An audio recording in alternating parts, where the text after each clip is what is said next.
সুপ্রভাত, ম্যাথ বইতে তোমাদের স্বাগত।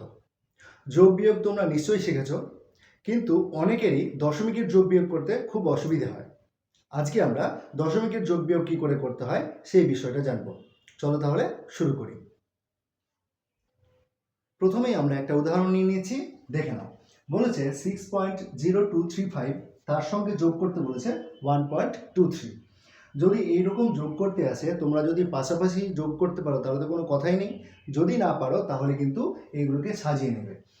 এইরকম দশমিকের যোগ করতে গেলে তোমাদের যেটা খেয়াল করতে হবে যে প্রত্যেকটা সংখ্যা, এখানে এই একটা সংখ্যা, এই একটা সংখ্যা, প্রত্যেকটা সংখ্যায় খেয়াল করতে হবে যেন দশমিকের পরে সমান সংখ্যক অঙ্ক থাকে।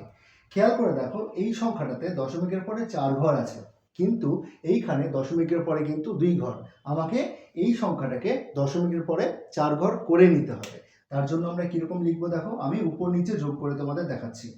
35 ছিল, থাকলো। এবার 1 আছে, তাহলে 1টা এখানে থাকলো, তারপরে দশমিক। এবার দেখো 23, আমরা দশমিকের ডান দিকে শূন্য তো নিতেই পারি শেষে, কোনো অসুবিধা নেই। তার জন্য আমরা কি করলাম, দশমিকের পরে এটাকেও 4 ঘর বানিয়ে নিলাম।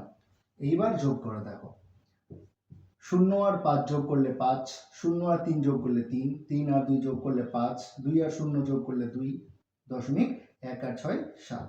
তাহলে এটার যোগফল হলো 7.2535। বোঝা গেল?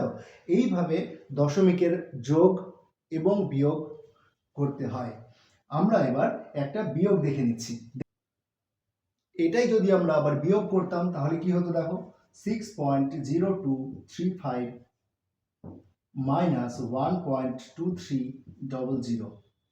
আবার আমরা দশমিকের পরে সমান সংখ্যক ঘর রাখতাম বা অঙ্ক রাখতাম। এইবার বিয়োগ করতাম নর্মাল যেমন নিয়ম বিয়োগ করে। দেখো, 0 কত দিলে 5, তো 5 দিলে, 0 কত দিলে 3, তো 3 দিলে, 3 কত দিলে 12, তো 9 দিলে, হাত থাকলো 1।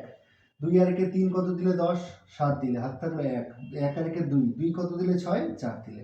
তাহলে বিয়োগফল হলো 4.7935। বোঝা গেল? তাহলে তোমরা বলো 3.405 প্লাস 0.2304 এর উত্তর কত হবে, এবং এর বিয়োগফলটাও তোমরা বলবে 405 মাইনাস 0.2304।